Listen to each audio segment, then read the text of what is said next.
हम किसी को चलते हुए ऐसे ऐसे नहीं देते, वहीं पहुंचा दे जितना हो सके। हमारे गुरु जी ने भीलवाड़ा में महामंडलेश्वर स्वामी हंसराम जी, उनकी भी संस्था है, मैं उसका ट्रस्टी भी हूँ।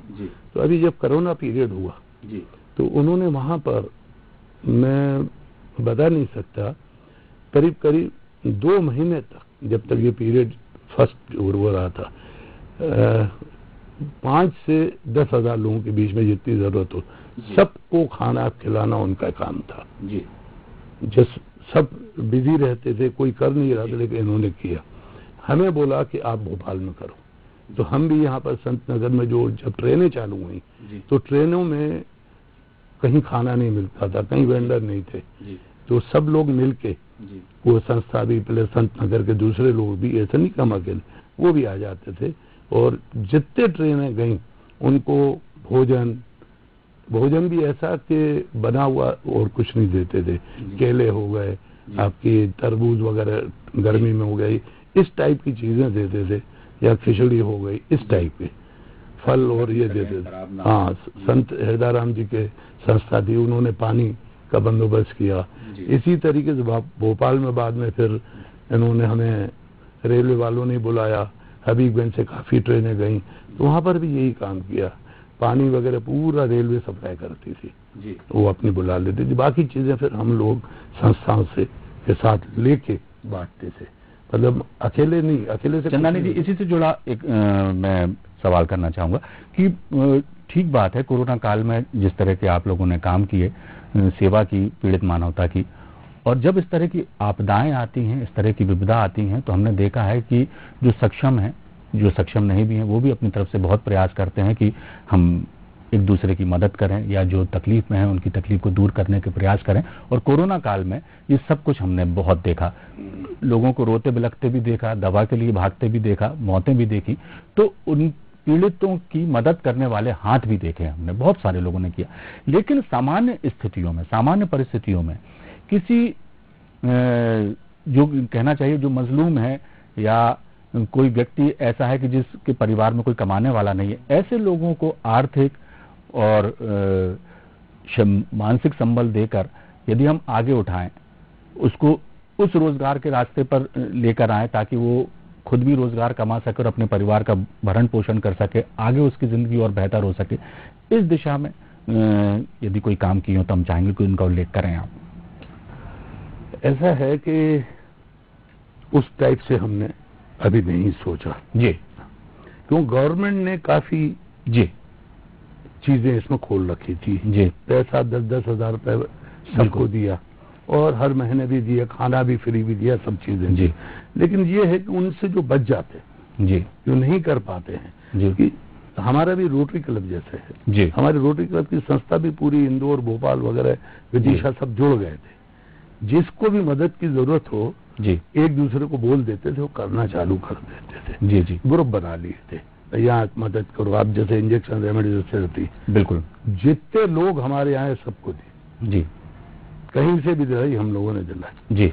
इवन तो मुझे आज भी याद है, हमारे जैसे बेरागढ़ हॉस्पिटल में एक बार मुझे आई, तो वहां पर नहीं थी, तो मैंने रामेश्वर शर्मा को फोन की जी, मुझे आज भी याद आ रहा है। मैं कहा देखो लोग ऐसा कर रहे, तो उन्होंने फिर कलेक्टर के यहाँ फोन करके, एसडीएम करके, पूरी हॉस्पिटल में जितने लोग थे उनको इंजेक्शन दिलाए। तो वहां से मुझे फोन आने लगी जी, कहले साहब हम सब लोग इतने खुश हैं कि आप लोग, हम जानते नहीं पहचानते नहीं क्या किया जी। तो इसमें जान पहचान की नहीं थी, जिसका जहां पर हो सके, मतलब कई तरीके से रोटरी क्लब हुआ, हमारा सिंधी काउंसिल ऑफ इंडिया था, वो हुए, हमारे जितने ईदगाह हिल पे जितनी पंचायतें थी सब लोग जुड़ गए जी, जुट के काम किया, एक की बात ही नहीं है जी। ऑक्सीजन चाहिए, कितनी तरह जब हम लोगों ने ऑक्सीजन भी दिया, हमें किसने दिया, लोगों ने जिनके पास पड़े थे जी, उन्होंने दिया जी। वो यहाँ से इधर उधर जहाँ से फोन आती थी कोशिश करते थे, गाड़ी भेजी और अपन काम करवा।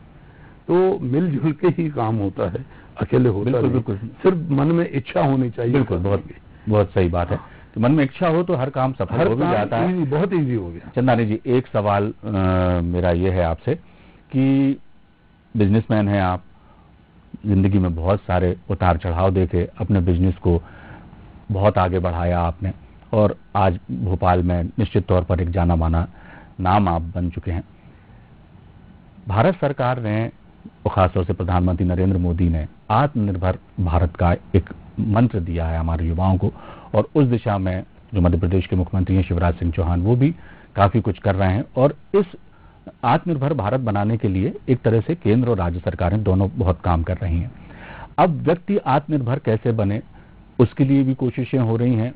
युवाओं को लोन दिए जा रहे हैं और बहुत सारी योजनाएं भी राज्य सरकार ने लागू की हैं, लेकिन मार्गदर्शन की जो बात है वो भी दिया जाएगा निश्चित तौर पर। लेकिन एक बिजनेसमैन होने के नाते हमारे मध्य प्रदेश के युवाओं को यदि वो आत्मनिर्भर बनना चाहते हैं, अपने पैरों पर खड़ा होना चाहते हैं, कोई भी बिजनेस वो शुरू करना चाहते हैं, तो आप अपने अनुभवों से उन्हें क्या सलाह देंगे कि किन बातों का उस युवा को ध्यान रखना चाहिए ताकि वो ना सिर्फ आत्मनिर्भर बन सके, दूसरों को भी रोजगार दे सके और दूसरों को भी आत्मनिर्भर बनने की प्रेरणा दे सके।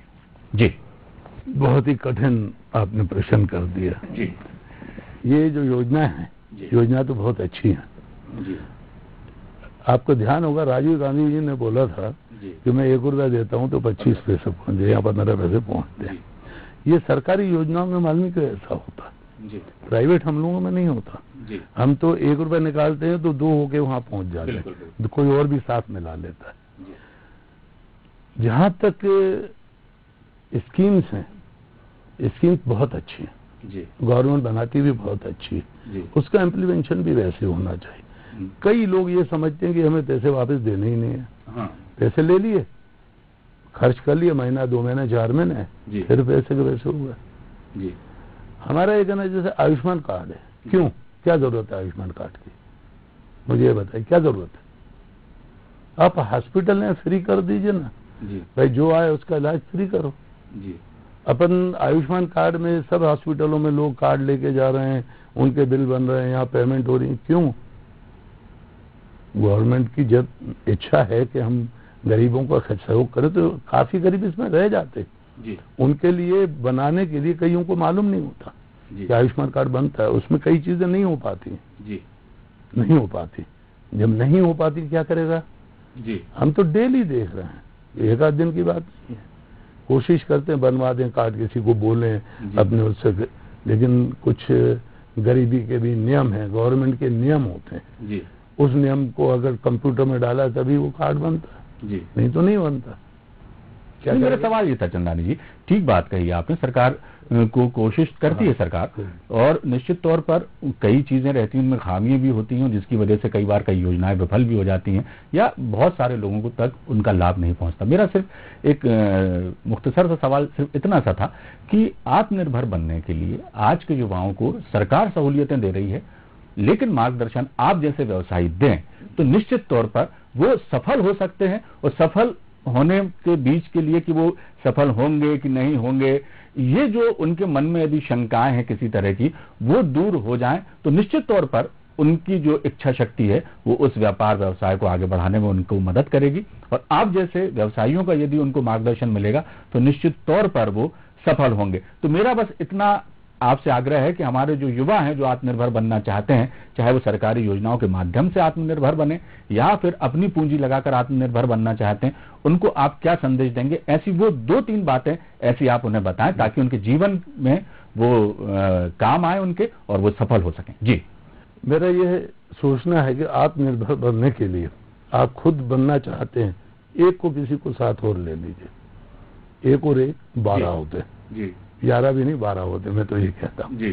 तो जब 2 लोग होंगे तो आगे बढ़ेंगे, तो किसी में खामी होगी किसी में खूबी होगी, खूबियां ले लेके वो आगे बढ़े, और घबराने की बात नहीं है, घबराने की जरूरत ही नहीं है। मैंने आपको पहले ही बोला, जो दिल में हो कि मुझे ये काम करना है वही काम करें, और काम कोई भी छोटा नहीं होता। ये नहीं समझे कि आज मैं जो काम कर रहा हूँ बहुत छोटा है, दूसरा तो बड़ा कर रहा, नहीं, छोटे से ही बड़ा बना जाता है। जो भी काम आपको ठीक लगे, कोई ठेला चला रहा है, ठेले वाला है लेकिन धीरे धीरे अपना घर तो चला रहा है, इसी तरीके से कोई दुकान छोटी खोल लेता, कोई चाय की दुकान खोल लेता, कोई कुछ कर लेता, कुछ भी करिए बिजनेस, आप ढंग से करेंगे, प्रॉपर करेंगे तो आप कमाएंगे। कमाएंगे ही कमाएंगे, नुकसान आपका नहीं होगा कभी भी जी। और जब कमाएं तो थोड़ा पैसा अलग रख लीजिए जी, पूरा खर्च मत करिए जी, चाहे 100 रुपए कमाते हो 10 रुपए रख लीजिए जी, क्योंकि वो फिर जब बारिश बरसात होती है कुछ होती है काम नहीं होता है तब उसको यूज करिए। अगर इस तरीके से आप चलेंगे तो कभी मैनेज करके चलेंगे निश्चित तौर पर व्यवसाय में सफल होंगे। गवर्नमेंट देती है तो गवर्नमेंट को भी ये सोचिए कि मुझे वापस देना है जी। अगर आपकी मंशा ये रहेगी मुझे वापस देना ही है तो आप कभी फेल हो ही नहीं सकते। यानी आत्मविश्वास भी होना चाहिए, नियत भी अच्छी होना चाहिए और इच्छा शक्ति यदि आप में है तो निश्चित तौर पर आप व्यवसाय में सफल हो सकते हैं। जाएंगे और व्यवसाय करिए, नहीं कर सकते नौकरी करिए जी, क्योंकि व्यवसाय जो भी करेगा उसको नौकरी भी लोग तो चाहिए जी, नौकरी भी करेगा जी। क्या दिक्कत है, पूरे दिन की नहीं मिलती हाफ डे की लीजिए आप तो कोई भी चीज हो बिजी रहो आप जी, खाली मत बैठो, खाली बैठने का गया दिन जी। आत्मनिर्भर बनना है तो खाली मत बैठो, कुछ ना कुछ करते रहो, निश्चित तौर पर सफल रुपए 1 रुपए की जगह 4 आने मिले 25 पैसे मिले आप 25 पैसे कमाओ, कुछ तो आया, गया तो कुछ नहीं।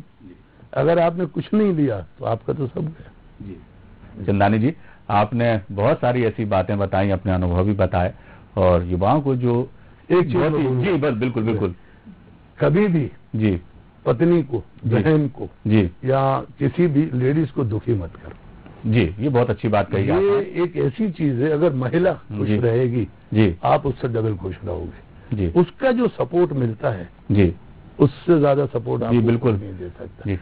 बात है माँ है वो तो है ही जी, माँ तो सबसे बड़ी चीज है, बाप भी बड़ी चीज है लेकिन वो नहीं है तो अपनी पत्नी है बहन है कोई भी है जी, उनको आप दुखी मत कभी मत करो, उनका सहयोग करो। कुल मिलाकर ये है कि स्त्रियों का सम्मान मान सम्मान यदि आप करते हैं बरकरार रखते हैं उनको हमेशा तवज्जो देते हैं तो निश्चित तौर पर आपकी सफलता जो है वो दुगनी चौगनी भी हो सकती है और निश्चित तौर पर कभी भी आपको जो है बाधाएं कभी घेरेंगी नहीं, ऐसा पुराणों में भी कहा गया है और आप भी कह रहे हैं तो निश्चित तौर पर हम समझते हैं कि हमारे जो दर्शक हैं देख रहे होंगे इस बात को गांठ बांधेंगे। निश्चित तौर पर आपने हमसे चर्चा की और इतने अपने अनुभव साझा किए और बड़े सरल शब्दों में और बहुत ही साधारण तरीके से जिस तरह से आपने हमारे युवाओं को प्रेरणा देने का काम किया उसके लिए बहुत बहुत शुक्रिया चंदानी जी।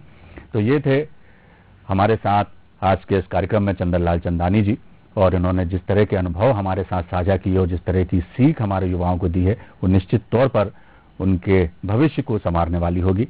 शख्सियत की इस खास पेशकश में फिलहाल इतना ही, दीजिए इजाजत, बने रहिए आप हमारे साथ। नमस्कार।